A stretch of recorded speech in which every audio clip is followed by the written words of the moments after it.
Well, here we go. That's my cue.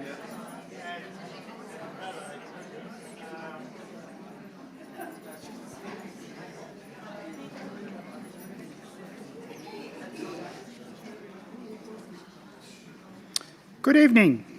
Welcome. My name is Guy Hanson. I'm Director of Exhibitions here at the National Library of Australia. Let me begin by acknowledging that we're speaking to you today on Ngunnawal and Ngambri country. Tonight's talk is a celebration of our exhibition Hopes and Fears, Australian Migration Stories, which closes this weekend. What better way to bring this exhibition to a close than with some reflections about how migrants have helped shape Australia? Our speaker, Sonia Di Mezza, is the proud daughter of Italian migrants and passionately believes that migration has benefited this country. Before I introduce Sonia, I'd just like to say a few words about why the National Library of Australia did this exhibition. The most important reason is that most Australians have a migration story. The most recent census tells us that 51.5% of Australians are migrants or the children of migrants. If you go back further in the family tree, you'll find even more migrant stories.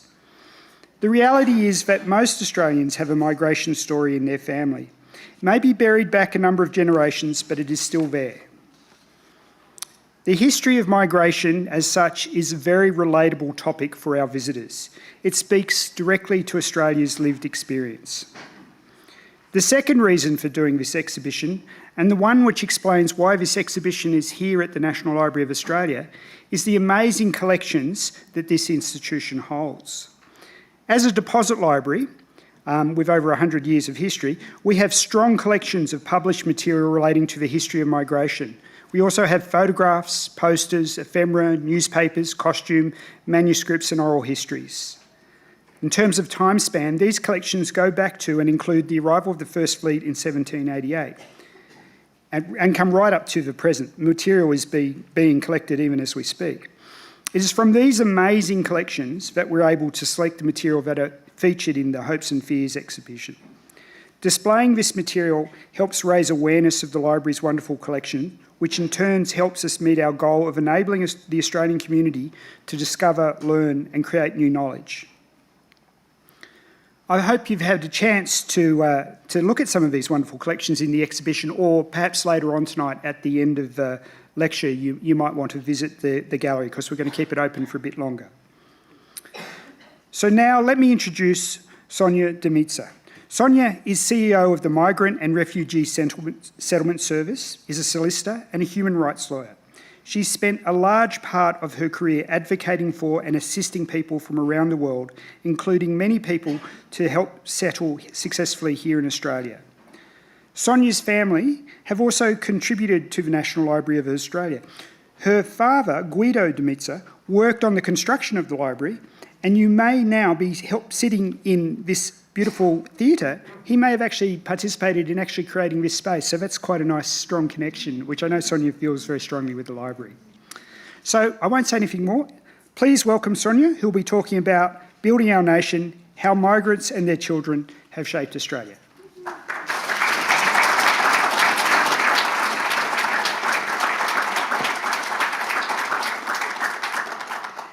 Thank you, Guy, for such a warm welcome. It's a real honour and privilege to be here.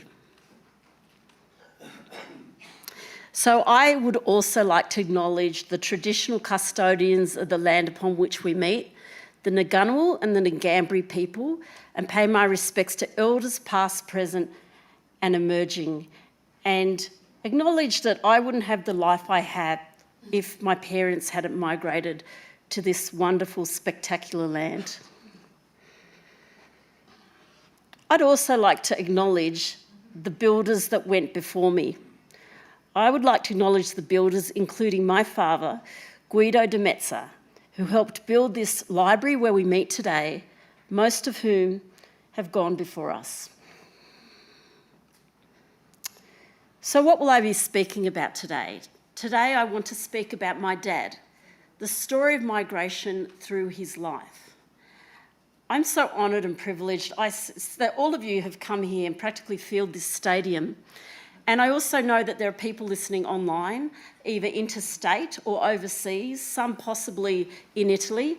And I want to acknowledge my friends, my family, my colleagues who have participated, and also people I don't know. It's just an honour and privilege that you're interested in our story, and this is a great chance of storytelling and to share my story with you, and hopefully you can share your story with me one day. I'd like to talk about the contribution that migrants and their children have made and continue to make to shape and influence Australia. I want to talk about the identity of migrants as Australians, because I strongly believe migrants are Australian, and the role that each and every one of us can play to support migrants to settle in Australia. And I feel we have an obligation to do that. After my talk, we'll have some time for questions. And if you'd like to join me to come and visit, the exhibition Hopes and Fears will stay open, and you have an opportunity to have a look at that exhibition and to explore it. I've already visited it and I found it fantastic, and I really hope you can join me. There'll be people who can explain a little bit about the exhibition from the library staff there too. So this is my father, Guido Di Mezza. He's a very handsome man. Thank you, I'm glad you agree. So how did this, I've been told, don't move around, Italians move around, so I've got to stay here. How did this lecture come to be, how it came into being?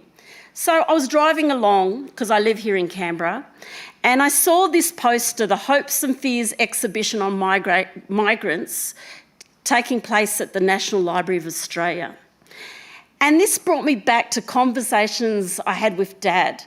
And I remember he told me on a number of occasions, I was one of the builders. I went to Canberra to help build the National Library.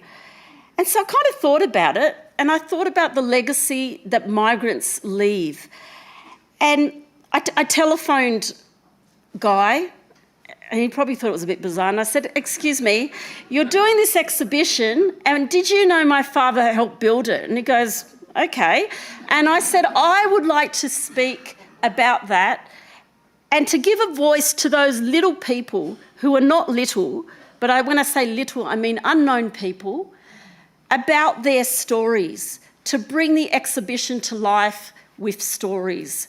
And storytelling is so important." So the library were just fantastic. They were like, "Absolutely, we'd love that. Let's tie it into the ending of the exhibition." And they were so supportive. So I really want to thank the library staff for everything they've done.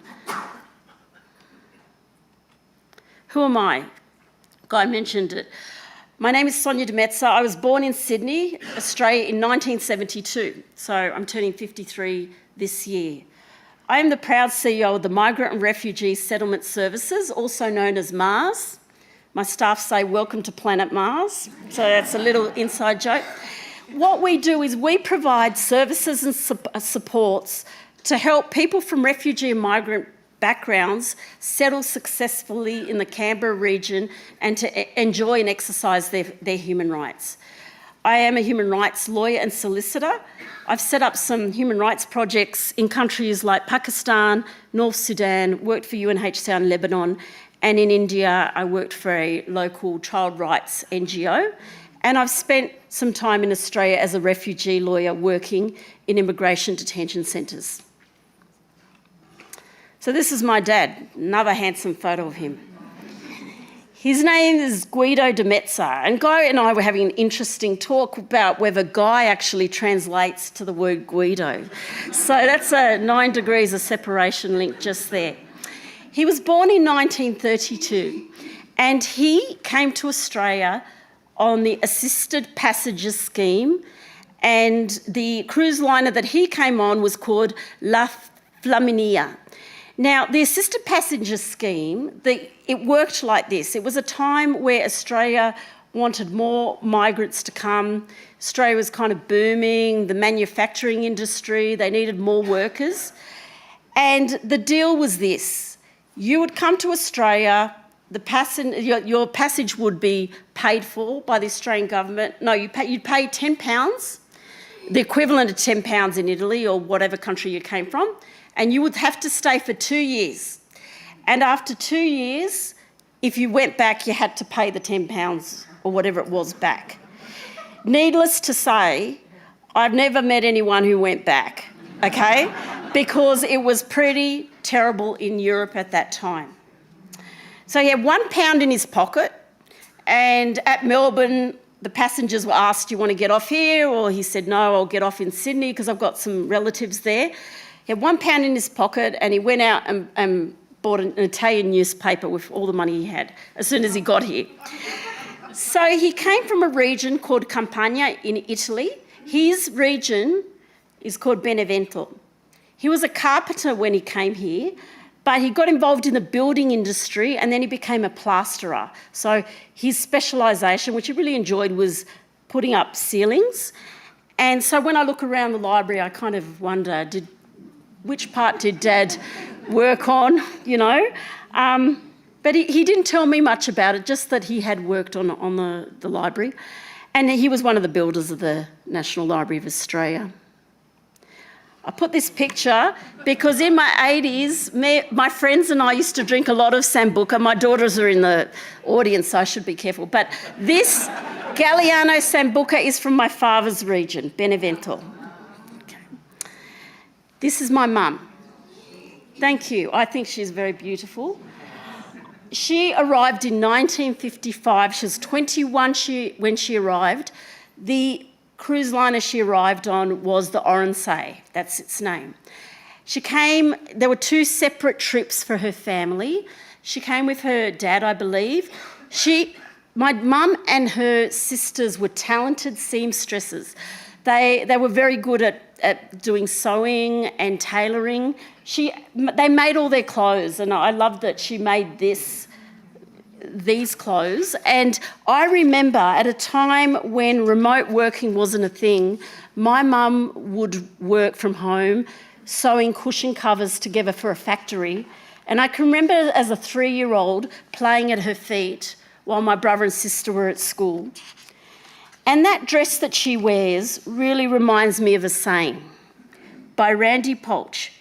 It's not about the cards you are dealt with, but how you play the hand. And their cards were not good. Italy was on the losing side of the war and was economically depressed, and they were really suffering from poverty. So she was a very small woman, even though her family were quite tall. And I'm pretty sure that related to the malnutrition and the lack of food that she had. And I'm quite small. I learnt that you can actually inherit short stature as a result of malnutrition. So she was a very small woman, about this tall on me, but very strong in character. Like me, a practicing Catholic, and had lots of values and was very kind and empathetic. I think it's important that we understand where migrants come from, because sometimes we know Australia is such a beautiful place, but many of them leave places that are very beautiful. I believe this is Italy's best kept secret. The town of Formicola, where my mum came from, is nestled in a valley. It used to be a population of 2,500, now it's sadly about 1,500, because there are not enough jobs in the south of Italy, particularly in the Campania region, and a lot of the young people have gone to the north of England and other places in Europe. So this is where she came from. This town dates back to the 12th century and was ruled by a prince. It's a very beautiful place. Just to show you, the streets are so small, they were built just for a horse and cart, not for cars. And there are 3 churches. We're Catholic, we've got to have a lot of churches in such a small place. And I love this photo that I took. This photo shows a bridge that was bombed by the Germans during the war, and my nonno, my grandfather Umberto, he helped rebuild that particular bridge. It's a very beautiful town. So both my parents came from the Campania region, the capital of which is Naples, also known in Italian as Napoli. Our ancestors invented the pizza. I'm not joking, there are Neapolitans who will not eat pizza anywhere outside of Naples. It is that good. We are also very proud creators of the buffalo mozzarella, which is creamy and beautiful. Our coffee is very famous. And in our region, we have the Amalfi Coast, the island of Capri, and Mount Vesuvius, the volcano, who's always there. She is our symbol of never to take any day for granted. You will know what happened Pompeii in AD 79. The volcano blew up, and sadly, many of our ancestors were killed in that terrible incident. I encourage you to go see at the National Museum of Australia until the 4th of May, the Pompeii exhibition. It is moving and powerful, and I absolutely loved it. And there's an Italia festival on the 12th of April. The poor director of the National Museum, he's got a coffee appointment with me on Monday because we're going to work out how to focus on the Campania region, which is where it was from. Now I've got a question. How many people, this is the thing. Every time someone comes up to me and they say, I love Italy, and I go, really? And they say, yeah, I've been to Italy. And I ask, where? And they go, Milan, Florence, Siena, Rome, and then I took a plane back home. No, you have to go to the south and you have to go to our region. Now, how many people have been to the Campania region? Put up your hand. Right, I'm like, when I'm at Amalfi Coast, Pompeii, Lila, wow, great. Everyone else, if you go to Italy, say to your travel agent, I must go to the south, including Sicily and Calabria. I must go to Campania. It's really a very magical place, in my opinion. So they were both from this region. Just to give you a little perspective, this is the region. Mum was from Caserta and Dad was from Benevento. So their towns were about 1 hour from each other.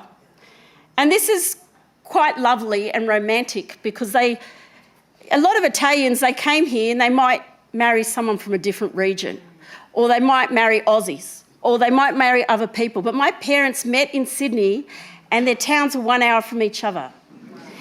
Now, I don't know if you know this, but in Italy, every region has a different language because each region used to be a different country. So they spoke the same language, the beautiful Neapolitan dialect. So that was great, to find someone who could speak your language, and they met in Sydney. So these are the five regions of Napoli, of Campania. This is the boat that my mum came on, the Oronsay. So they're on this boat and the food comes out, and when the waiter turned around, they took the bread rolls, they took everything they could and they stuffed it in their pockets. They had never seen so much food in their lives. And they went back to the bedroom and they're just eating it. And then the next day, voila, even more food. And they knew at that point that wherever they were heading, this famine that they were going through, this malnutrition, was going to stop. So that was really exciting. My mum came in 1955. 5 years later, a little baby boy would come on the Oronsay with his parents. He was 3 years old and he would migrate to Australia with them. And you would call that the category of people, the 10-pound poms. My question, he would grow up and become the Prime Minister of Australia on that same boat as my mum. You have to put up your hand and there's a prize. A hand went up there. What was the name of the Prime Minister who came to Australia on the same boat as my mum? Sorry? Tony Abbott? Yes! Okay. Your prize is chocolate that is flavoured with Galliano from my father's region. Well done.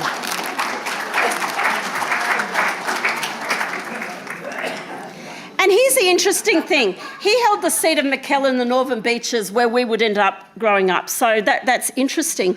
But he's not the only Prime Minister affected by migration. We have Julia Gillard. She came under the category of Albanese Prime Minister, his father, I believe he was born here, but his father was Italian and his mother was English. So there's migration there. And what I love about this is there are countries in the world you could not even become a Prime Minister or President unless you are of that lineage, royal blood. But in this country, even a lowly migrant like my mum can make it as a Prime Minister. And I love that. I really love that. So this is a picture of my parents when they got married. Once again, the sisters made the wedding dress. And this is a picture of my parents at the wedding reception, which was very beautiful. There used to be a very famous Italian restaurant in Randwick near Peters of Kensington, and I think it had a lot of shells on the wall. Anyway, that's where they had the reception. So that happened in Sydney. And there's they used to like going to parties and dancing. That's where they met, at a party. So then we came into being. So the little baby is myself. I was the youngest. And there's my brother Joe, who's in the audience. Hi, Joe. And my sister, who's probably listening at home in the Blue Mountains, and my parents. We were a very happy family, I believe, weren't we, Joe? Yeah. Do you know what side of the Harbour Bridge this is on? Yeah, the Luna Park side, I think. That's me as a little baby, the curly mop. Nothing's changed. My mum must have been taking that photo. And we grew up in a place called Annandale, inner city of Sydney. These are photos of us at Annandale. It was a townhouse on Trafalgar Street. And we had an outhouse, like a toilet out the back, and a big room where the whole family slept. My brother and sister on a bunk bed. I slept in a cot till I was 7. And we had fruit trees out the back, didn't we, Joe? Yeah. And it was really... That's why you bring your brother along, he agrees with what you say. And it was a really happy place to grow up. We had a really great childhood. Annandale at the time was full of Italian families and migrants.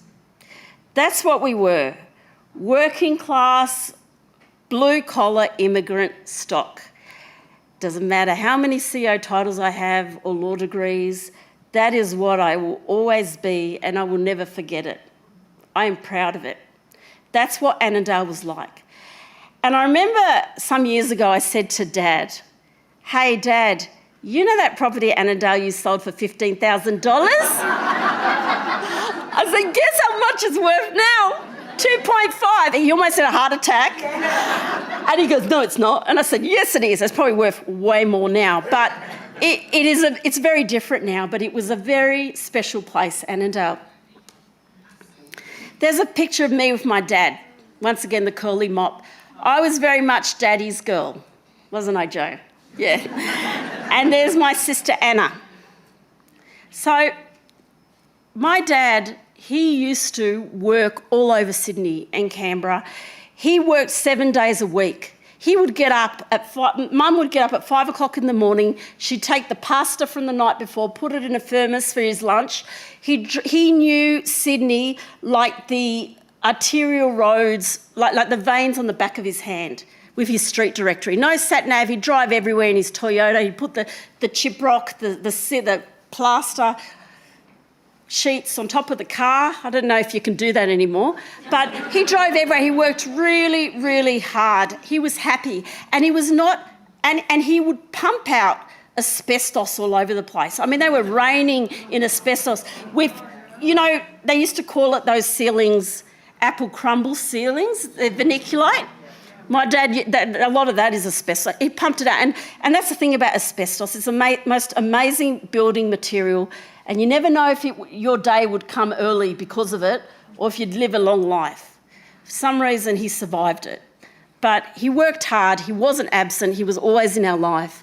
And he always played with us kids. And so just a few photos of the National Library, which I dug up. And a couple of things that they've said about the National Library. I'll just find it.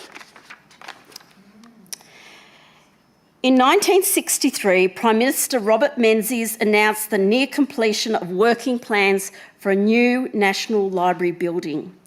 The present library building was opened on 15th of August 1968 by Prime Minister John Gorton. The building, situated in Parkes, was designed by the architectural firm of Bunning and Madden in the late 20th century, stripped classical style. So here's some photos. I like to think Dad was somewhere there, you know. I don't have photos of that, but this is the National Library. So what is the big deal that you come to the library, Sonia, and you talk about your dad? For me, the library is a symbol of wisdom and education. My parents were highly intelligent people.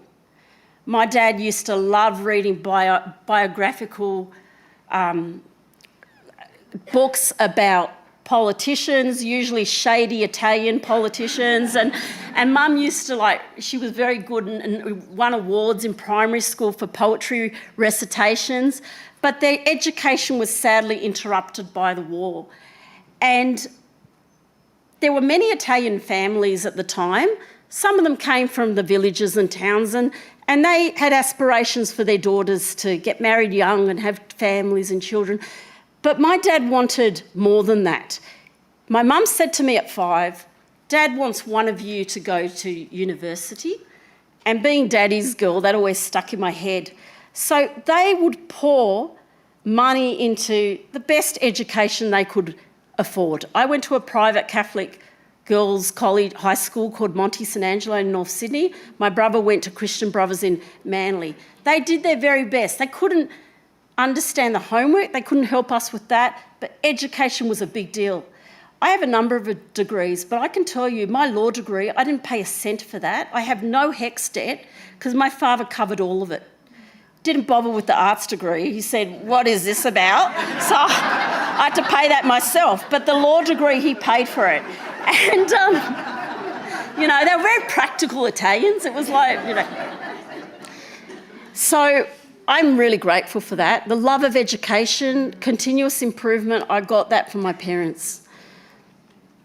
So as we were growing up in Annandale, there was always the big talk about the beautiful house Dad was building with his friends in the northern beaches of Sydney.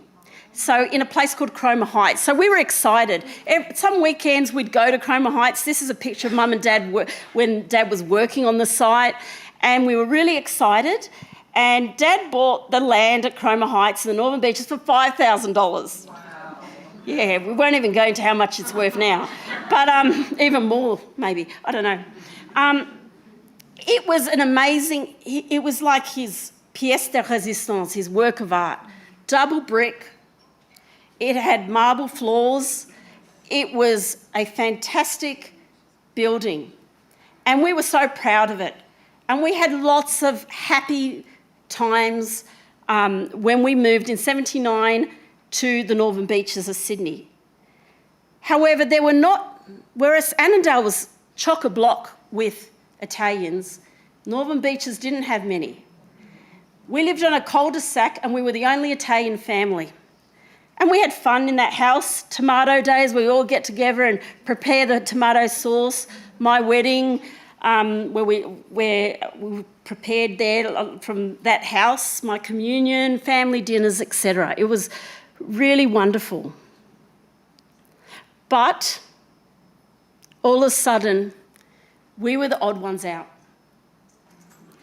So in the past, well, we'd always been a really loud, shouty family, right?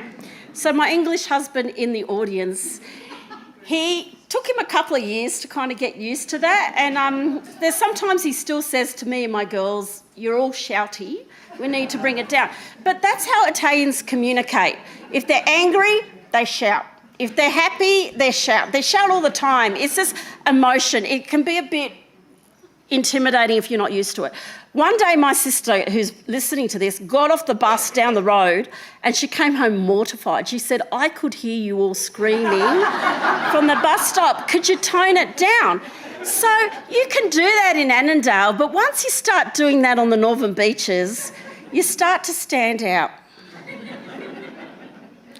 So they were not always good. So this is my brother Joe, my sister Anna and myself. And you can get a feeling we've got velvet wallpaper in the back and we've got the velvet curtains. And we loved it. We were so proud of that house. And just, this is a fuzzy photo, but it will give you even more of an idea. Velvet wallpaper, the paintings, the replica Louis, you know, the kind of furniture. But it was a beautiful house, and it had double brick, and it had marble floors, 2 levels, and it was warm in winter and cool in summer. It was a great house. It had a laundry chute, which was just so amazing in the 80s. You know, we used to spend hours playing on it, you know, just jumping through the laundry chute. And we had columns. We did not have a statue of Venus, so there were limits. But we loved it. We loved it. It is an amazing house. But then some of the people in the street, you know, kids will be kids. Things started happening. We started getting called that term, wog. Hey, you wog. Hey, you greasy wog. And I was scared as a 7-year-old going down the street. Some of the kids became a bit mean. They'd chuck stones at our house. They'd put firecrackers on the Queen's birthday heading towards our house. They'd play knock and run, all these things. They're just little kids. What can it hurt? I tell you, the exhibition has a poster about, in the 80s, the term wog started getting reclaimed by many of the Italians and migrants, and they did a poster at a high school, "We're proud to be wogs," and they translated in different languages. It's in the exhibition. To this day, everyone has a bit of a joke, but to me, the term has some trauma to it. I've got to be honest. I would like you to meet someone who I consider a champion. He sadly passed away. His name is Richard Barton, but I will always know him as Mr. Barton. He was a CEO like me and also a practising Catholic, so we had that in common. He lived on the street with his 2 sons and daughters, and one day, after the stone throwing happened, he went on to every single house in the street where a little boy lived, and he said to the parents, "Can I speak to Johnny for a minute?" And he collected them all up and he said, "Go up the street now and pick up every stone that you threw at that house." Knock and run. That happened all the time. My poor mum. When he found out his son was involved, he sat down. He was so angry. He said, "That is not on. How would you feel if you had to go through that? Go up there to that house and you apologise to the family." And the son did. I will never forget Mr. Barton. Become like Mr. Barton. And even my dad, one day, he was driving along. I don't know if I've got the microphone happening. He was driving along and he got into an accident, which probably doesn't surprise me because I'm not sure his driving was the best. And so they pulled up to sort it out, and this guy gets out of the car and he says, "You dumb wog, why don't you go back to your own country?" And my father said, "You see this road here? I built the road, so while I build the roads, I get to stay here." Now, he didn't build the road. He wasn't a road builder. It was a metaphor that he contributed to Australia. He had every right to stay, and other people would have just knocked the guy out. But that is just a really good comeback.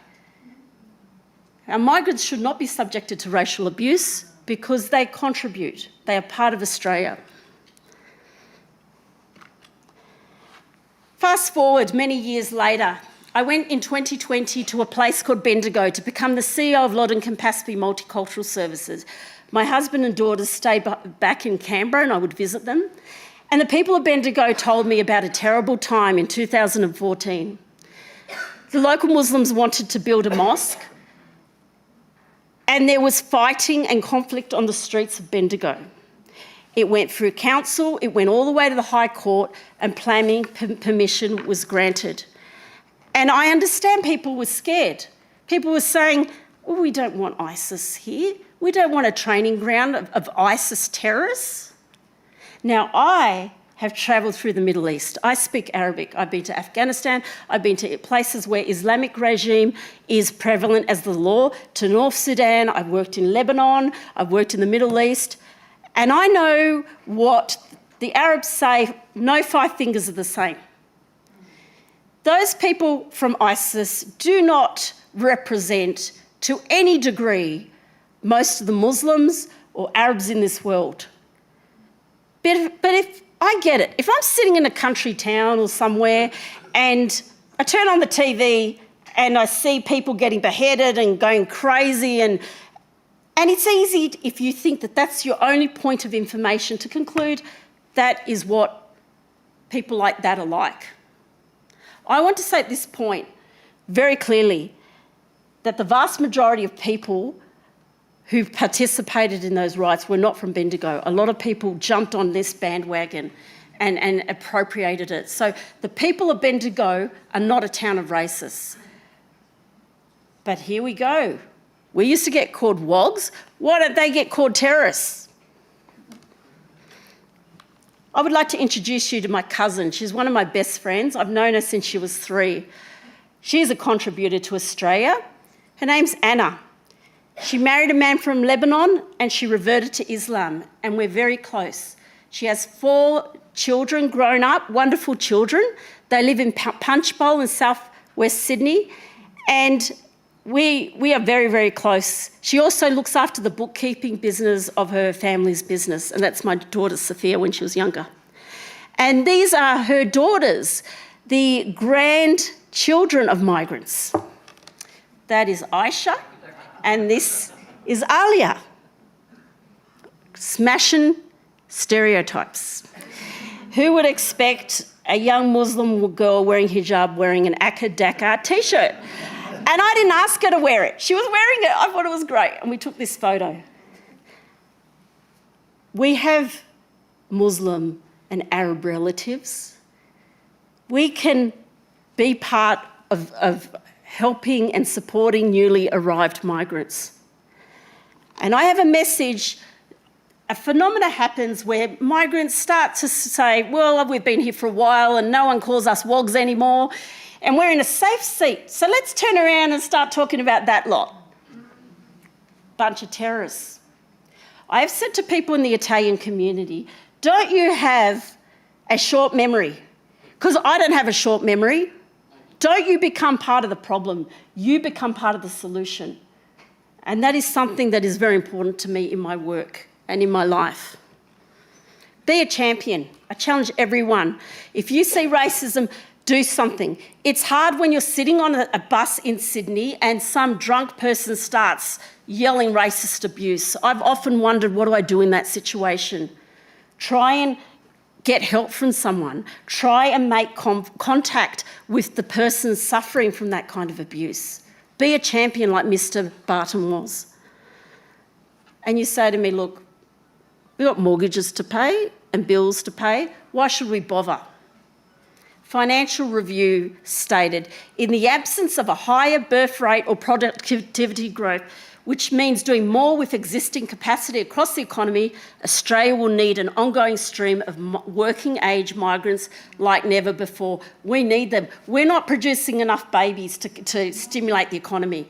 We do need migrants. What do I mean? Let me give you some examples.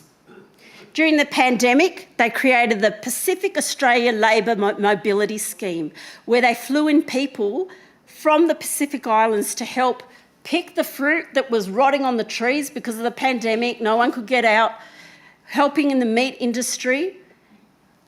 That's just an amazing thing. We owe them. They did such important work. You'll see in the exhibition, if you visit it, talk about the snowy hydro, which is the symbol of a success story of successful integration of migrant workers in Australian society. So most of them were Southern and Eastern European. One of my uncles worked on that. plug, a shameless plug for my sister, Sonia Di Mezza. She is a brilliant, accomplished artist. I love that one of people having a picnic. It just reminds me of climate change. The one on the end, I have that in my office. The woman doesn't have a mouth and there's no numbers on the telephone. It's about advocacy for me, for people who are voiceless, who might not speak English.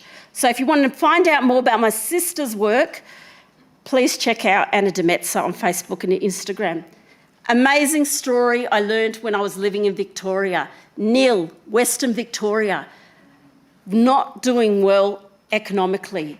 The Lava Duck factory brought in a couple of families, Karen families from Myanmar or Burma, and those families helped revive the town, and more came, and it's just such an amazing town.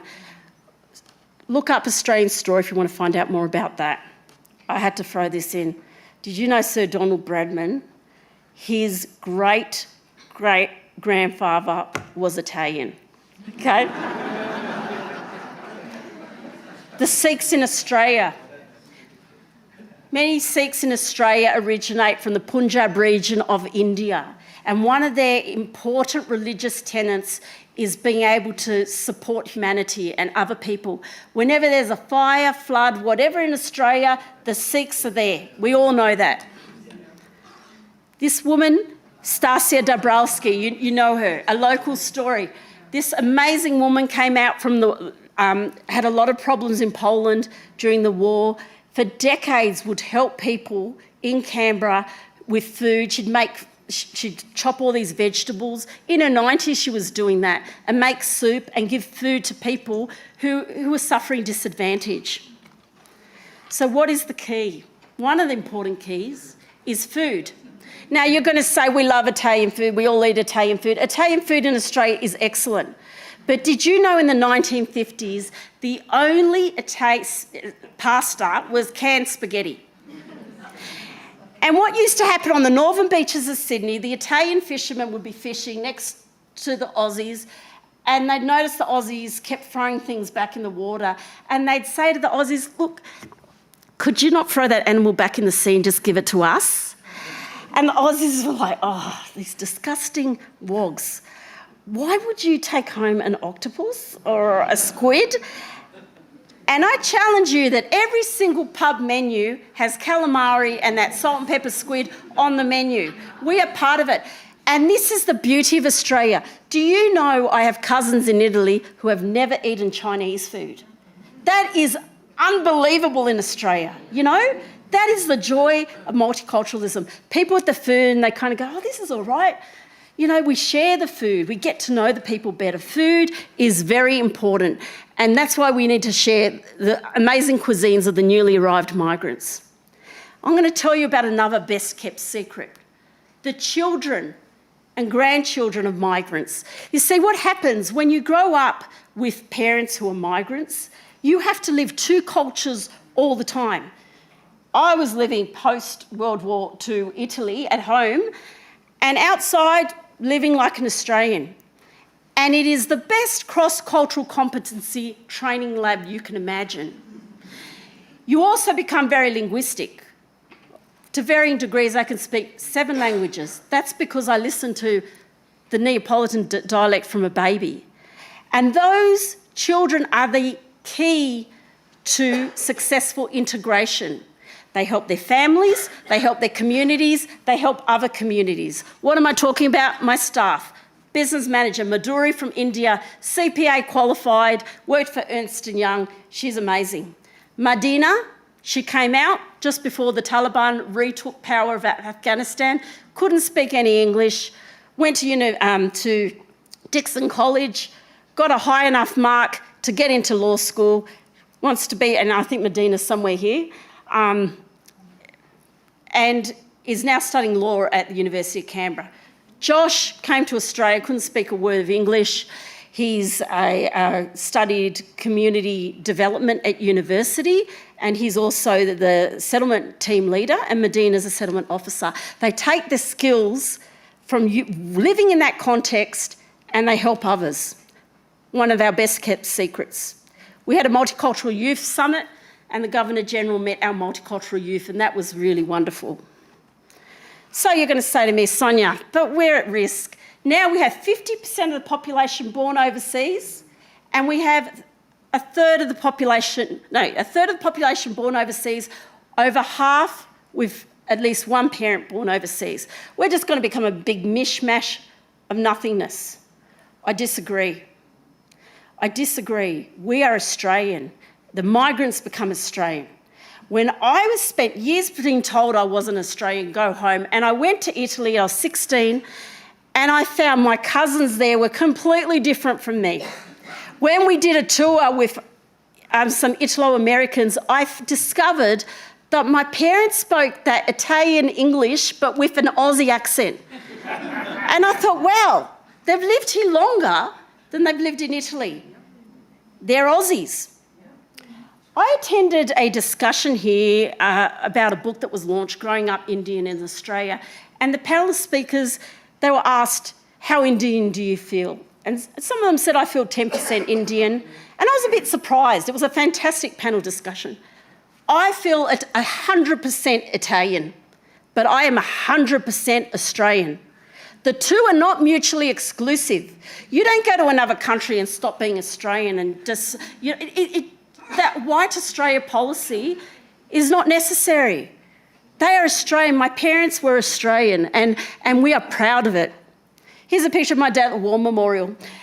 He started spending a bit too much time around the Nazi propaganda stall because, Mussolini was on the side of the fascists, the losing side, and he remembered Mussolini patted him on the head, and I said to him in the War Memorial, Dad, please move away from that stall because people are going to start looking at us a bit strange. But he's wearing a digger's hat, I was afraid we'd get thrown out. Be curious. It's so amazing. We don't have to travel anywhere. We can learn things about different cultures. My next door neighbours were an Iraqi family. I went over there, promptly started practising my Arabic with them. They'd send over food, chicken covered in rice. It was beautiful. Great chance to practice languages. Great chance to learn more without leaving the country. So where are my parents now? In 2013, my parents went to Formicola on a trip, and Mum seemed to know that she was getting sick, and she died suddenly in her town. So we buried her there. And then 2019, Dad started getting sick. We went to 3 specialist doctors, and they said to us that he had lung cancer, and it was all over his body, and he passed away. We took him from Sydney to Canberra, and he was supported by my brother and my sister in our family, in our house here in Canberra, and it was our way as a family of thanking Dad for the times he looked after us. So after the Catholic funeral, I took his ashes and I brought them back to Formicola and put them together in the grave, and they came full circle. They started in Italy, they spent most of their life in Australia, and they came back to Italy.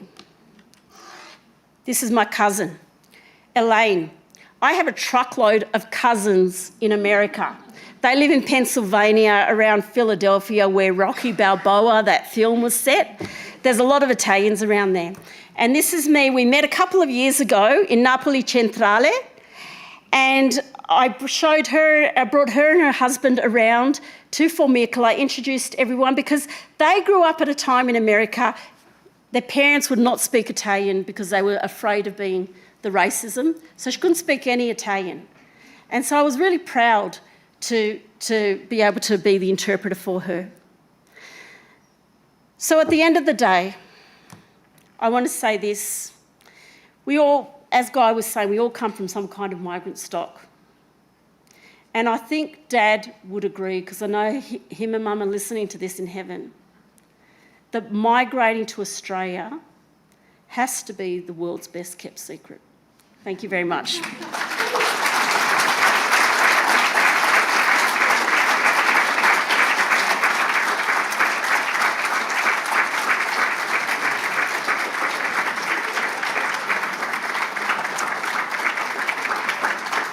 Thank you.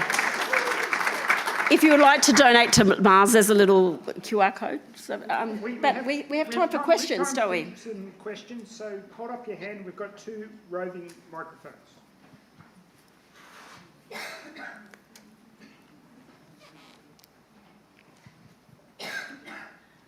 Thanks very much, Sonia. Wonderful talk.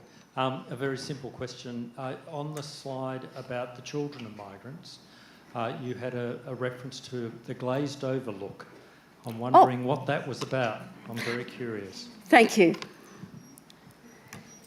The glazed over look was this. It's something I used in my life, my professional life. I remember growing up with my parents, and Aussies would talk to them, and they'd talk up here. And my parents would be like, yes, yes, and this glazed over look would come.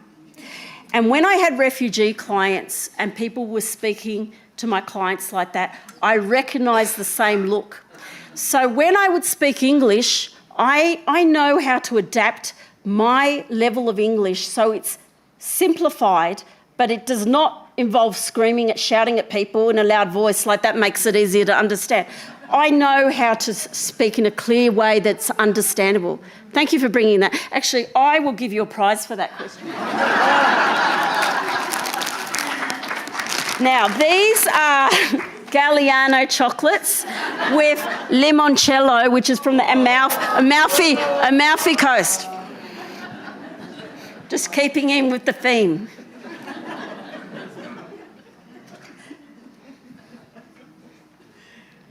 Oh, there's my girlfriend, Artie. Hi, Artie.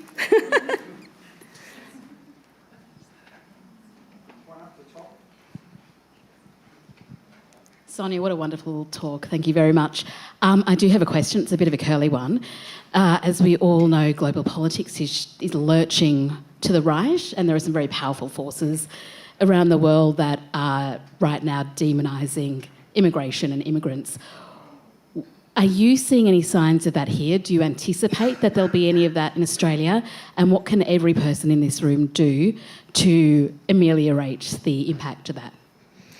I think the danger with politics, things that happen overseas, is that we tend, once again, like happened in Bendigo, we tend to stereotype and think, oh, these people are doing this or this is happening there.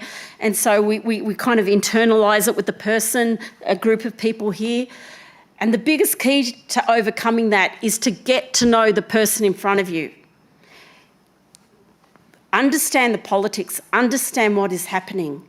Get to know people on a personal and individual basis so that you can rise above the stereotypes and pleasantly surprise yourself.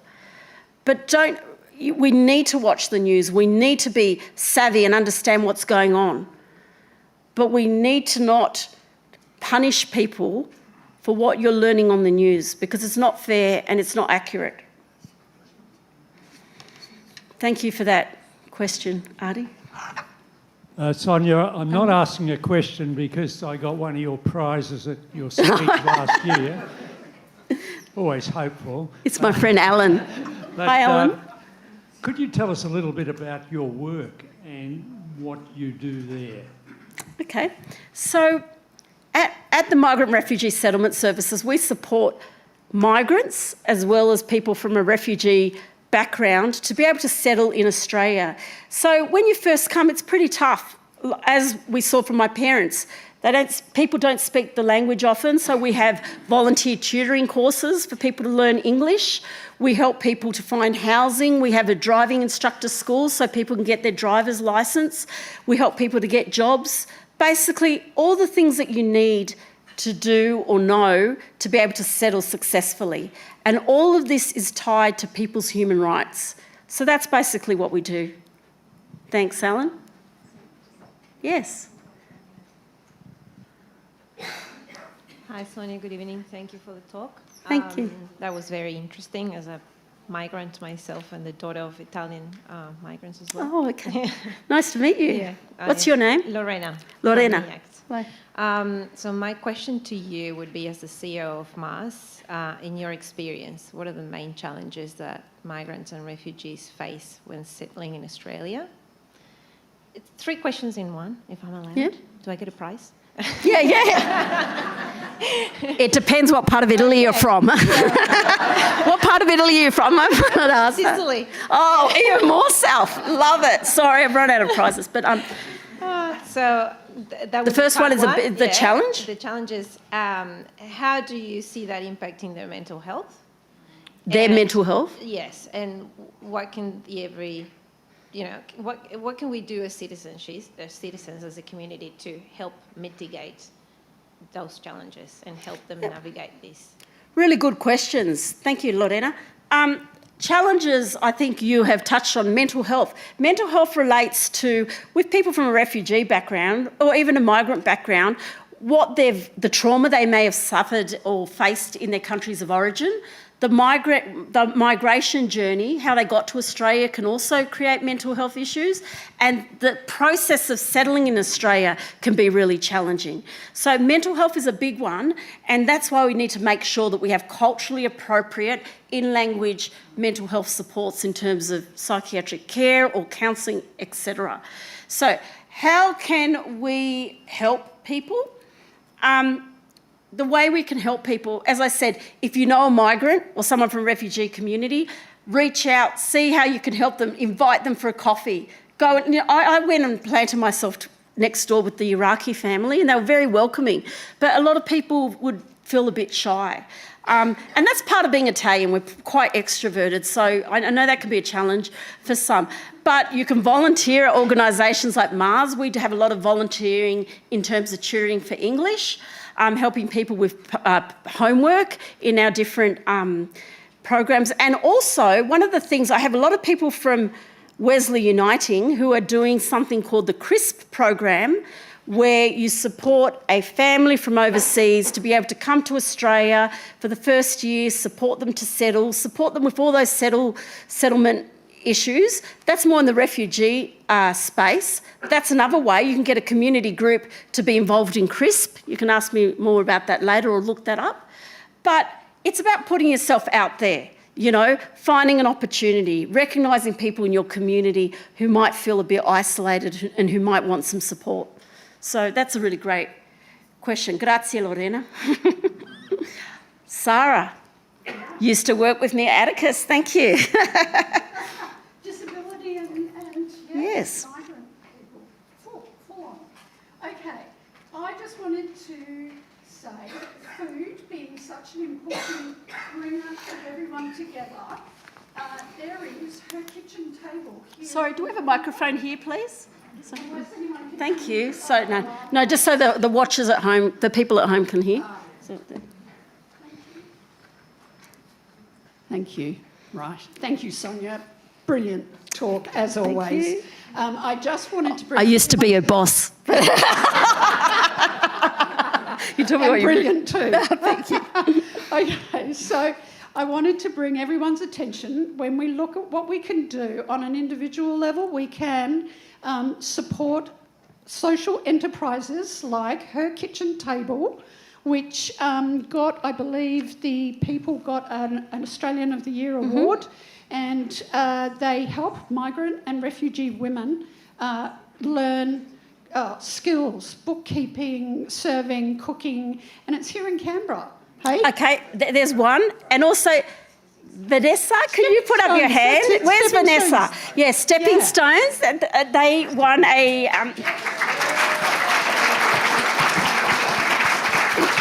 You're going to kill me. Vanessa. And who else won the award? Hannah, sorry, my apologies.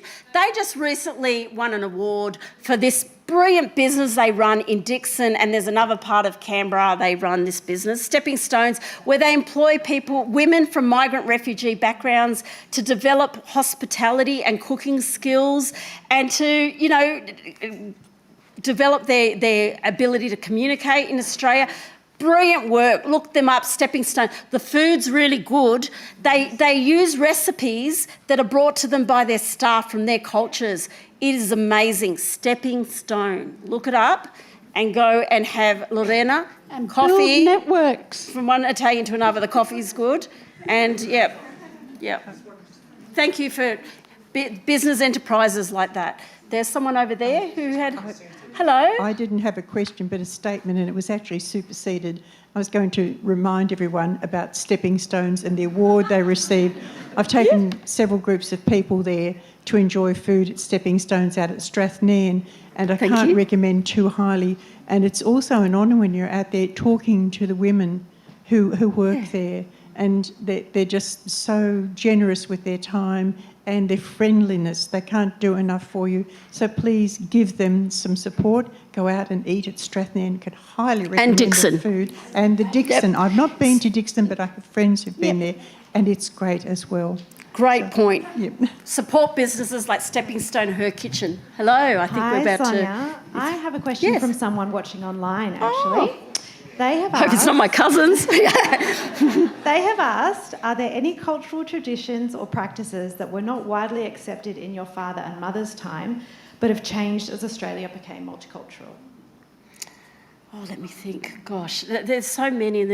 Well, as I said, the shouting was a bit strange. That was a kind of a... and some of the, as I said, some of the foods which are now accepted were considered quite disgusting. There were a lot, actually. We were quite religious, quite Catholic, quite going to church. It wasn't always kind of normal in Australian society. Doing weird things like making tomato sauce in your backyard and, all those things are wonderful now. But back in the day, they were considered really weird. But with time comes acceptance. So I would just say general, lots of different... It's like my dad loved, I'm sorry for the Muslims in this room, pig's feet, boiled with lemons, like weird stuff like that. Or they'd go to the beach and they'd collect the seashells and Mum would cook them up. They're always cooking these really strange things. And, later on you could understand. But I want to say something. In Australia, we used to eat weird things too, didn't we? Like at a time where you didn't throw away any part of the animal. So there's a lot of commonalities from that particular generation during the war. Cow's heads, see? Cow's feet here in Australia. If English, tripe. Yep. All the time, once a week, liver, onions, all. Yeah. My dad loved Just one more question. Hi, Yes. Sonia. Hi, Sonia. Thank you so Hi, much Chin. for your wonderful talk. I'm so glad you mentioned about migrants having short memories. My question is on First Nations people and reconciliation. I know a lot of migrants voted no for the voice and probably have internalized some racist understandings of First Nations, and I wonder if you have any thoughts on First Nations and migrants and having a more cohesive Australia. I think that's a very good question, Chin. Like, I've had heated debates with people from migrant backgrounds and culturally diverse backgrounds who say, I don't care what happened 200 years ago. And I'm like, yeah, but, you get angry about things that happened recently. We need to have memories. We need to educate ourselves about what Indigenous people went through. A lot of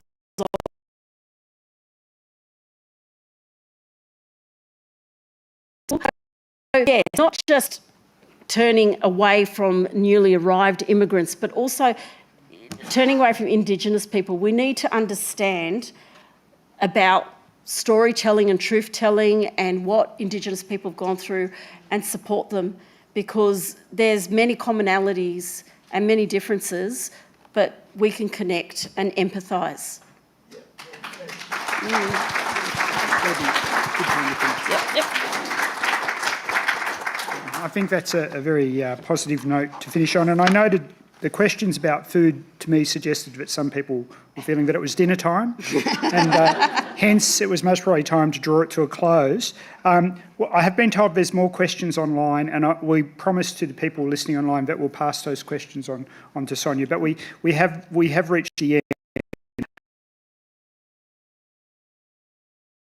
open. Karen and Nicole, two of the curators, will be up in the exhibition space and happy to answer any questions you have. And also, both Karen and Nicole will be involved in a online webinar tomorrow at 12:30, the 31st of January, where they'll be discussing the exhibition. You can register for that event online. And the very last plug before we head off is there's a book to the exhibition associated with the exhibition, and that's available in the bookshop. And I understand the bookshop is still open, I believe. But if it's not, it's worth popping back in to get the book. So look, thank you very much. That was a fantastic talk, very moving. I think many of us are related to those stories and have similar stories in our own families. So thank you very much, and thank you, Sonia. Thank you, guys. Thanks a lot. It was really cool. Thank you. Write a book. Thanks. Have you got a book? No, I haven't. Have a book. Buy the book. Thank you so much.